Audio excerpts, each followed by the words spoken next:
Hi mga guys, ito nga pala po yung aking project na Honda PCX. Bali, ito nga pala po ng una kong ginawa. Nag-primer po ako muna dito. Ang gamit ko nga pala po ng primer mga guys, K92. Yung transparent. Kasi gawa na po ng subo ko na po itong primer na to. Talagang napakatibay, napakakapit po ng pintura. Try nyo rin kung halimbawa magpipintura po kayong ganito mga guys. At kung halimbawa gusto nyo ibalik yung dating ganda po ng inyong mga inner flarings. At dito po guys, bali nag-primer nga pala po ako dito ng surfacer. Bali nakadalawang patong po ako dito kasi meron pa akong hahabulin dun sa mga malalalim po ng mga gas-gas. Kaya ginawa ko po 2 coat, full coat po na primer po tayo dito. At meron nga pala po sa akin, sinabi dito sa akin si boss na nag-iingay daw yung kanyang likod. Ngayon nakita ko na po kung ano po yung umiingay. Gawa po kasi ng flarings niya po dun sa likod, yung takip po dun sa ibabaw po ng taillight, yung parang bulsa, basag na po. Kaya gagawan ko po ng paraan. Panoorin nyo po mga guys hanggang katapusan kung paano ko po dinikit po yung basag na po na yun. Para kung sakaling meron po kayong mga ganung basag, magkaroon din po kayo ng idea kung paano po siyang gagawin. Doon nga pala po sa mga nagpipintura ng shortcut, at gawin nyo po ng tama po yung nyo pong gagawin. Huwag nyo po shortcutin. Hindi porket makinis na po yung flarings ay hindi na po kayo magpa-primer. Hindi po dapat po ganon. Mag-primer po na tayo para mas matibay. Bali yung inner flarings mga guys, napinturahan ko na po siya kahapon. Bali ginabi na po ako sa pagpipintura kasi nang tanghali na po ako nag-umpisa. Gawa po kasi nagpumasok pa ako sa motor shop. At ito po guys yung kinalabasan at katapusan po nung ginawa ko po. Bali niliha ko pa po ito ng 400. Kung sakaling gagawa nga pala kayo mga guys ng ganitong texture paint, syempre may mga part po na talagang may tumatalsik na medyo malalaki, may mga maliliit. Yung mga malalaki ayun po yung nagpapagaspang masyado. Pag hinawakan nyo, parang papel de liha. Ngayon, tatanggalin po natin siya ng 400 at naliha ko na po na to. At dito po guys, pipinturahan na naman po natin po siya ng top color po niya. Para sa ganon, lahat po ay pantay-pantay po yung pagka-texture niya. Hindi ko na po sa inyo napakita mga guys kung paano po ako nagtimpla kasi nakalimutan ko i-on. Akala ko naka-on na yung video, yung pala naka-off pa pala. Bali, ang gagawin nyo lang mga guys kung halimbawa magtitimpla po kayo, 1:1. Kung kalahati yung pintura, ganun din kadami yung thinner. Para sa ganon, pagbugan nyo po, tamang-tama lang po yon. At mga 2 dangkal ang layo po ng spray gun. Kung halimbawa magpipintura kayo, medyo i-adjust nyo lang po pabalik yung needle para yung labas ng pintura ay medyo malalaki. Kayo na rin po magtatansya kung gaano po gusto nyo kalaki-laki o medyo maliliit. Doon lang po yung sa needle i-atras nyo, tapos pinakamahinang hangin ang gagawin nyo. Para sa ganon, talagang yung makikita nyo yung drop ng lapag po ng pintura doon sa gagawin nyo po. At dito po guys, magtitimpla na po tayo ng top coat. Ang gamit ko nga pala K92, yung matte. Ito po yung baso kanina na hindi ko na po sa inyo mapakita. Yung pinagtimplahan po dapat natin doon sa 1:1. Doon din tayo po magtitimpla. Para sa ganon, yung matte na top coat ay medyo magda-dark color po siya. Kasi kapag nakakita po kayo na ito ng top coat na matte, medyo maputi-puti yun. Ngayon, papatayin po natin po siya ng black. Para sa ganon, ang pipintura natin po doon sa inner flarings ay pantay-pantay po ang lahat. At kung nakakita naman kayo na mga matte na pintura, tapos may mga dumi na hindi na natatanggal, ibig sabihin po, hindi po yun na pinturahan po ng top coat po niya. Ito guys, itry nyo po ang top coat na to para sa kahit ilang araw gamitin nyo yung motor ay hindi po talaga madudumihan. Kasi subukan na po ito mga guys, yung aking motor talaga namang never talagang dinikitan o namantsahan ng mga dumi kasi nga gawa na nag-apply po ako ng matte. Kung sakali naman po kayo magpipinturang ganito, magsisecure po kayo lagi sa lahat ng titimplahin nyo po ng pintura.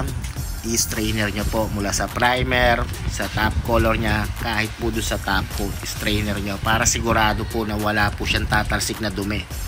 Lalong-lalo na po dito sa matte, napakaselan po kasi pag may dumikit po ditong dumi, ay hindi nyo na po ito mababapping. Hindi katulad po ng mga glossy, lilihain lang po yan tapos ibabapping. Sa matte, hindi na pwede siya ibapping. At ito na po guys, gaya lang din po kalayo kung halimbawa po kayo magpipintura para sa ganon hindi po magulo po yung pagkapintura nyo po ng texture paint nyo po. Hindi po siya malunod po ng top coat na i-apply nyo. Bali nakadalawang patong na po ako dito ng top coat para talagang sigurado po talaga na hindi na po talaga to madudumihan kung halimbawa magamit po ng may-ari. Ibig sabihin ko po doon sa dumi, yung pag halimbawa may dumikit na po na parang kulay puti, hindi na po siya kakapit. Hindi po katulad po ng mga iba, nagpintura ng matte, pag nahawakan po ng maduming kamay o kaya halimbawa may pulbo, pag hawak ay nagkakaroon po siya ng mancha. Ito naman po, hindi po talaga siya magkakaroon ng mancha kasi nga gawa po ng nag-top coat po sa kanya ng matte. At ito na po yung katapusan ng ating ginawa pong texture paint. Bali nilipat ko po dito sa bahay, dun sa ginagawa ko po, talagang medyo masikip na, talagang pinasok ko kasi madami po yung mga inner flarings po talaga ng Honda PCX. Lalo na pag nagsama-sama na yung mga outer and inner, talagang hindi na po talaga magkakasya doon, wala na po paglalabahan, kaya pinasok ko na po dito sa aking bahay. Tapos bukas gagawin ko na po yung outer. Kagandahan po dito guys, silver, tapos may nagre-reflect sa kanya parang magenta. Yun po ang gusto ng ating customer kasi dahil yun ang gusto niya, yun ang masusunod.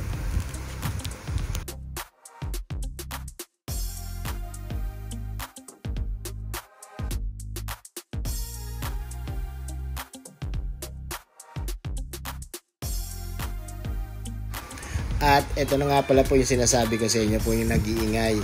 Bali po basag po yung pinaka-bracket niya po dyan. Ang ginawa ko po dyan, kinaskas ko muna po doon ang pagsungkit po ng circlip.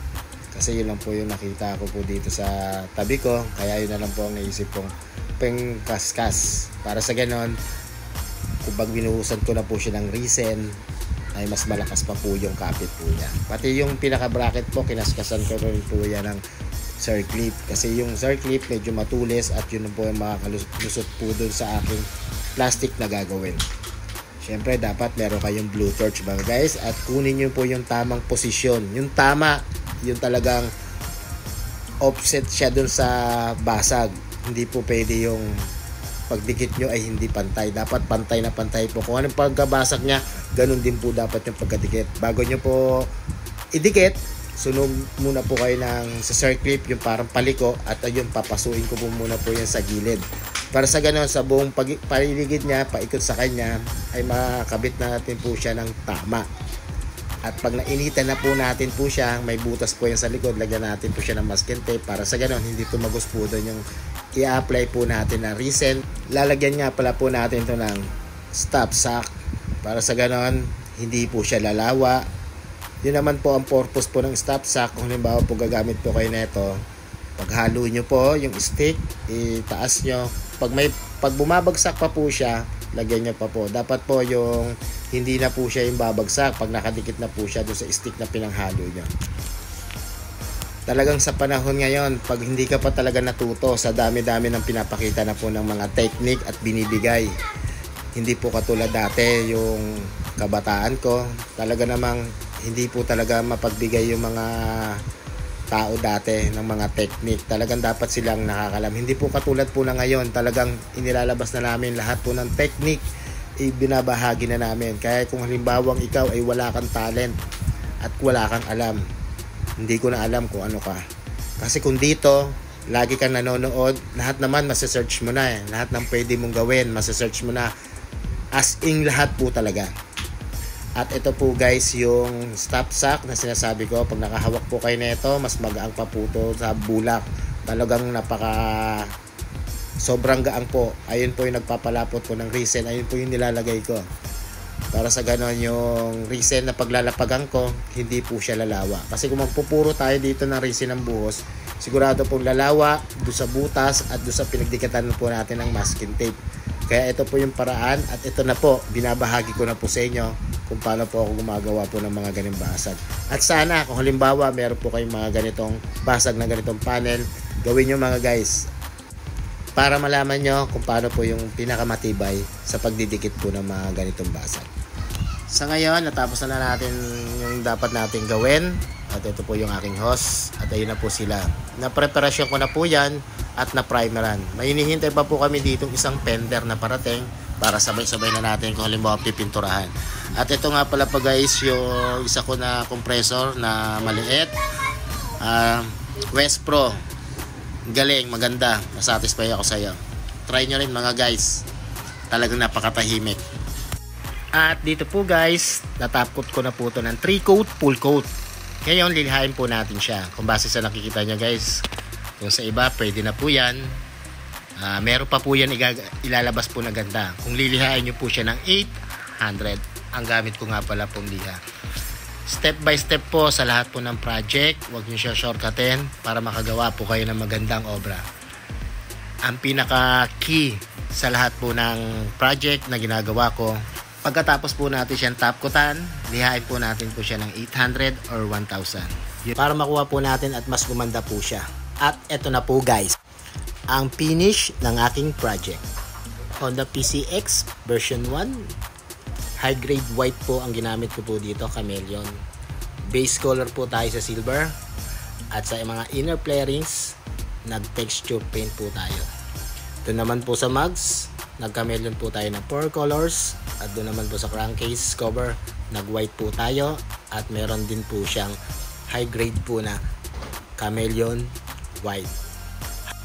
Maraming pong salamat ulit mga guys, at pasensya kung napahaba po yung video. Pinakita ko lang po step by step. Hanggang sa susunod po na project. Kita kits! Bye bye!